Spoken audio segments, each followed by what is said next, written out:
कुछ साल पहले यहाँ पर लैंडस्लाइड हुई थी, ऊपर से सारा मलबा नीचे आ गया। इस वक्त मैं जिस रास्ते से उतर रहा हूँ, ये जितने भी पत्थर आपको यहाँ पर मौजूद नज़र आ रहे हैं, पानी के बीच 2 नाग रहते थे।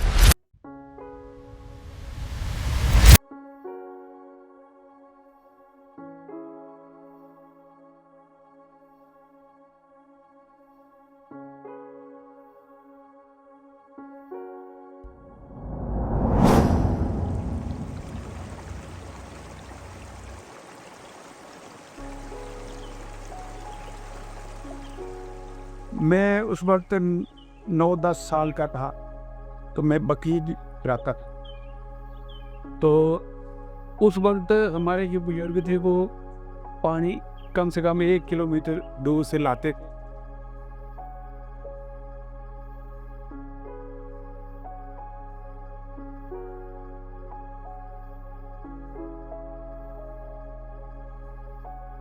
गांव जीवन की सरलता और शांति का प्रतीक है, जहां हर दिन प्रकृति के साथ तालमेल कर कर ही बीतता है। शहर जहां रफ्तार ही जिंदगी है, रोशनी भी है मगर अंधेरों की कमी नहीं। सपने बड़े हैं, दौड़ तेज है, पर सुकून अक्सर दिल से दूर। और गांव जहां मिट्टी की खुशबू हर सुबह को जगाती है, जहां नदी का गीत और लोगों की बात जिंदगी को एक नया पहलू दिखाती है। 2 तस्वीरें, 2 किस्से। नई चीजें रंगीन हैं और समय से तेज भी, लेकिन पुरानी चीजों की खूबसूरती ये है कि वो वक्त की रफ्तार को भी थामे रखती हैं। और इसी वक्त की रफ्तार को आप लोगों को दिखाने के लिए मैं पहुंचा था एक ऐसी जगह जो शहर की भीड़ भाड़ वाली जिंदगी से तो कोसों दूर है, मगर मेरे दिल के उतने ही करीब। बस फिर निकल गया था मैं अपने घर से कुछ दूर, अपने गांव की तरफ। तो जी हाँ, नमस्कार। इस वक्त आप ये जरूर सोच रहे होंगे कि मैं कहाँ आ चुका हूँ। तो बात यह है कि अपनी वीडियो के सेकंड टॉपिक की तलाश में मैं पहुंच चुका हूं जिंद्रा। अब मुझे मेरा टॉपिक यहां मिल पाएगा कि नहीं, चलिए साथ मिलकर ढूंढते हैं। तो आज से लगभग 7 साल पहले मेरे पापा ने डिसाइड किया कि हमारे गांव के घर को रेनोवेट किया जाए, जो कि पिछले 25 सालों से बंद पड़ा था। आइडिया बुरा तो नहीं था, मगर एग्जीक्यूट करना थोड़ा मुश्किल था। उस घर की कंडीशन कुछ ज्यादा ही बुरी थी। किसी की हिम्मत नहीं होती थी कि सैकड़ों सांप और बिच्छुओं से भरे हुए घर को वापस से रहने लायक बनाए। मगर मेरे पापा, जिन्होंने अपने बचपन का काफी समय वहां बिताया था, वो इस जिंदगी को फिर से जीना चाहते थे। तो वो हो गए शुरू। कई महीनों की मेहनत के बाद घर तैयार हो गया। जब घर बन रहा था तो हम लोग भी वहां जाया करते थे। तो गांव का एक रिवाज है कि कोई काम करता नजर आ जाए तो उसकी मदद करना तो मैंडेटरी है। तो जब पूरे दिन काम करने के बाद थकान से रिफ्रेश होने के लिए नहाने की बारी आती थी, तो हम नहाने के लिए बोली जाया करते थे, क्योंकि पानी की कमी के कारण घर में पानी आता नहीं था, और जो पानी आता था उसे हम इस तरीके से वेस्ट नहीं कर सकते थे।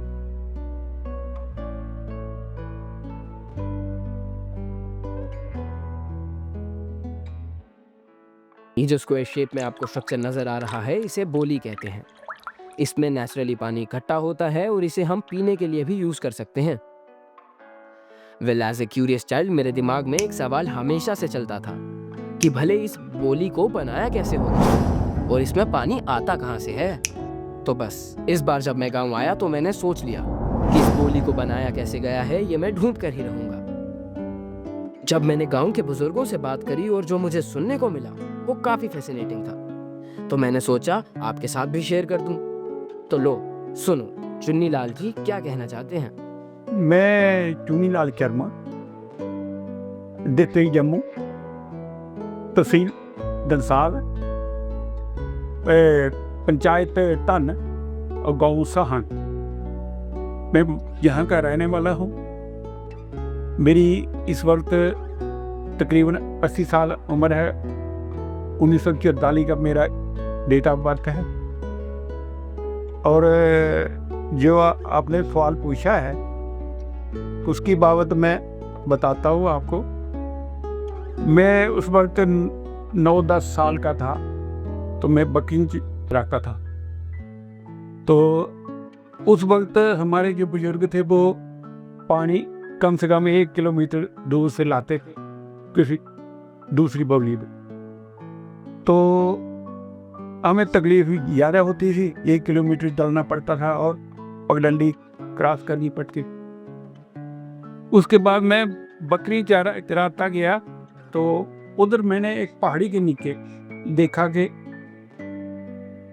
जैसे बमरे की मक्की होती है येलो, वो उस पहाड़ी के नीचे वो कुछ मतलब हरा था, हरी थी, मिट्टी थी, उसको चाट कर जाती थी। मैंने देखा भाई इधर कुछ गिल्ला गिल्ला है, तो मैंने आकर अपने दादाजी को बताया घर पर कि मैंने उधर मक्की देखी है, वो शायद पानी हो उधर, वो चाट कर जा रही थी। तो मेरे दादाजी ने पूछा कि वो कहाँ है। मैं वो जगह है वहाँ इस वक्त बोली बननी है। हम उनको लेकर चले गए उधर चले गए। उन्होंने देखा कि वाकया मक्की वो जा रही थी उधर।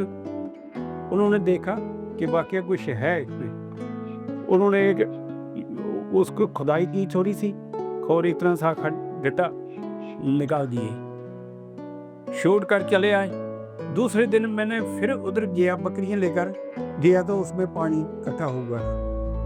जब पानी इकट्ठा हुआ तो मैंने आकर फिर दादाजी को बताया कि वहाँ पानी हो गया थोड़ा, मतलब कोई लीटर पानी हो गया। उस वक्त लीटर जहाँ था उस वक्त तो ऐसे ही। तो उन्होंने बोला अच्छा हम चलते हैं, चलो दिखाओ हमें। गए हम, रोड देखा कि बाकी पानी इकट्ठा हुआ है। तो उधर से उन्होंने गिनती वगैरह लेकर अपना सामान लेकर गए और काफ़ी बड़ा गड्ढा निकाला उधर।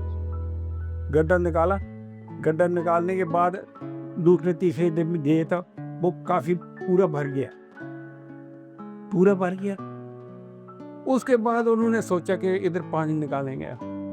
उन्होंने फिर एक दो बंदा लगाया और पानी उधर से काफ़ी मतलब गड्ढा निकाल कर, एक वो जैसे होता है वो उसको चश्मा बोलते हैं, वो चश्मा निकाल दिया। उसके बाद आस्ते आस्ते धीरे धीरे जब चलता ही है काम, थोड़ी हमें भी होश आ गई। 5-10 साल चलता रहे। उसके बाद फिर वहाँ एक छोटी सी बाउली बना दी। बाउली बनाने के बाद उसके बाद फिर चलता रहा काम, चलता रहा, पानी लाते रहे हम, उधर फिर लाते रहे फिर पानी। जब थोड़ा वक्त थोड़ी हिम्मत आ गई तो फिर उसको पक्की कर दी बाउली। पक्की करने के बाद अब उस पर मैंने वो डाल दिया, लेंटर वगैरह डाल दिया, छत डाल दिया, और बाकी पीछे पस्सी बहुत थी, वो पस्सी आती थी हर बरसात को। फिर मैंने उसको एक ब्रश बार बना दी, जिससे वो पक्षी थोड़ी थम गई और अब पक्षी नहीं आती। बाकी पानी शो भी कहते चल रहे हैं इस वक्त 70-80 साल हो गए उसको, 70 साल पानी एक जैसा चल रहा है, गर्मियों में और सर्दियों में, उस पर कोई फर्क नहीं पड़ा। बाकी वहाँ गवर्नमेंट का पैसा कोई नहीं लगाया, अपना पैसा लगाया, इसलिए वो पानी चल रहा है। वहाँ कोई किसी कोई ऐसी हरकत नहीं। बाकी उसके बाद छोटा सा मंदिर बना दिया उधर। वहाँ उस पानी के बीच 2 नाग रहते थे। जब जाना हमें पानी भरने के लिए तो नाग इधर उधर छुप जाते थे। जब बाहर आ जाना वापस तो नाग फिर बाहर निकल जाएंगे। फिर मैंने उधर शिव जी की मंदिर बना दी, छोटी ही मंदिर बनाने के बाद उसके बाद वो नाग बहन मुझे दिखाई आज तक। सब कुछ फर्श वगैरह सब कुछ ठीक डाला, लेकिन गवर्नमेंट का पैसा नहीं लगाया, इसलिए वो पानी चल रहा है। तो कल जिस रास्ते के बारे में हम बात कर रहे थे कि जहाँ पर पत्थर लगाए गए थे कुछ हाथों से और उस रास्ते को बनाया गया था, ठीक यहीं से वो शुरू होता है और यहाँ से नीचे लगभग मेरे हिसाब से 1 मिनट लग जाता है उतरते हुए, और फिर वो गोली हमारे सामने आती है। तो इसी रास्ते से उतरेंगे और आपको भी दिखाएंगे। जी हाँ, ये वही रास्ता है जिसका जिक्र कल हुआ था। दोनों तरफ ऊंचे पेड़ हैं जिन्होंने इस पगडंडी को घेर कर रखा है। इस रास्ते से जब हम नीचे की तरफ जाते हैं तो ये सिर्फ हमें मंजिल तक नहीं ले जाता, बल्कि हमें दिखाता है कि वक्त के साथ चेहरे और नज़ारे किस तरीके से बदलते जा रहे हैं। जब हम आगे बढ़ते हैं और पीछे मुड़कर देखते हैं तो नई सोच, नई इमारतों की झलक मिलती है। लेकिन जैसे जैसे हम नीचे उतरते हैं तो प्रकृति अपने असली रूप में सामने आती है और साथ ही पुराने ज़मानों के लोगों की तस्वीर भी।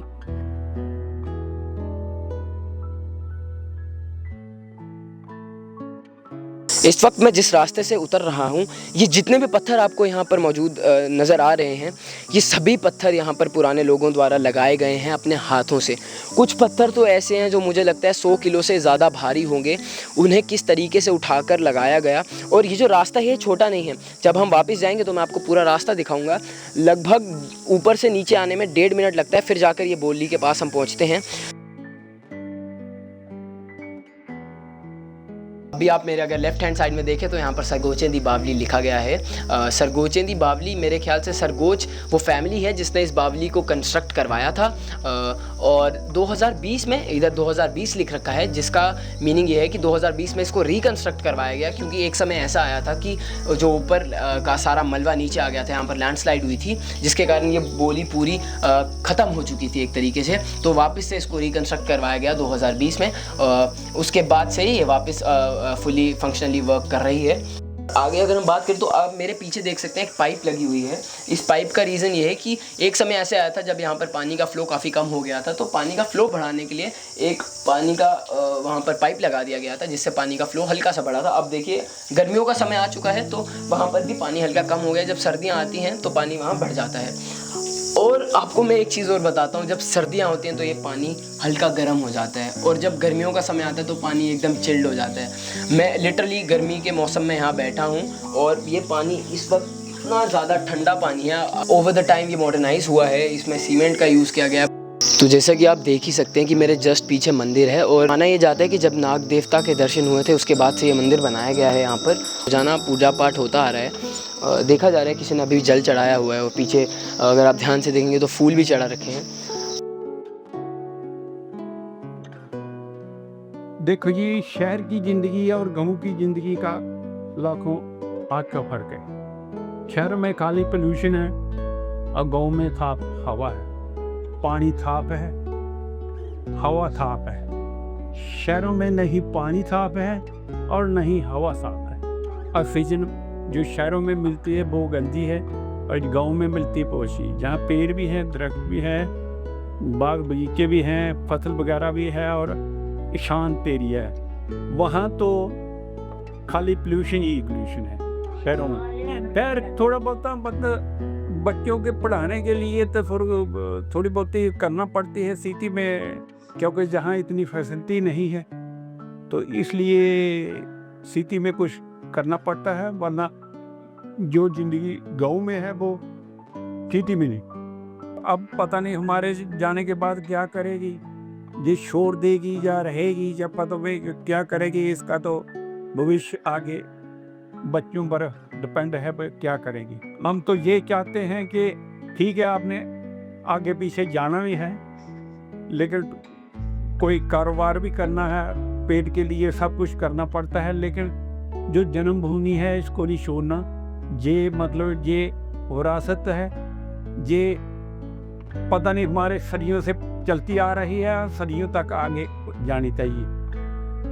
चाहते हैं कि जो बुजुर्गों की बनाई हुई है उसको ही आबाद रखो और आगे भविष्य भी अपना संवारते रहो। कुछ नहीं कुछ मिल रहा है वहाँ से, ये तो नहीं है कुछ नहीं दे रही। अगर कुछ नहीं करो तब भी पत्ते वगैरह भी अगर आप प्राप्त करोगे तब भी कुछ नहीं कुछ मिलता है। इत्थे सगों हवा बड़ी है, ठंडी हवा है, खुला है कन्नै। उत्थे कह रहे थे ये पाबंद रहो ना, निगे जमीन दा ध्यान रखन, मकान इन्हें सांभन, इनका ध्यान रखन। वो कुछ आप बोलना चाहो अपने से? बस क्या हो रही है बोलना। देखा जाए तो कुछ लोगों को इस वीडियो में कुछ खास नजर नहीं आएगा। उनका मानना ये होगा कि भले इससे हमारा क्या फायदा। लेकिन जब मैंने ये किस्सा सुना कि पहले यहाँ पर पानी की काफ़ी दिक्कत हुआ करती थी और गांव के लोगों को पानी लेने के लिए 1 किलोमीटर दूर जाना पड़ता था, तो इसी दिक्कत से उभरने के लिए वो अलग अलग तरीके ढूंढ रहे थे। अपनी बकरियों को चराते समय जब चुन्नीलाल जी ने देखा कि एक मक्खी बार बार आकर मिट्टी पर बैठ रही थी तो उन्हें लगा कि यहाँ जरूर पानी हो सकता है। ये छोटी सी बात दिखाती है कि पुराने लोग प्रकृति को कितना ध्यान से देखते और समझते थे। उनकी नज़र उन चीज़ों पर थी जहां हम शायद कभी ध्यान भी ना देते।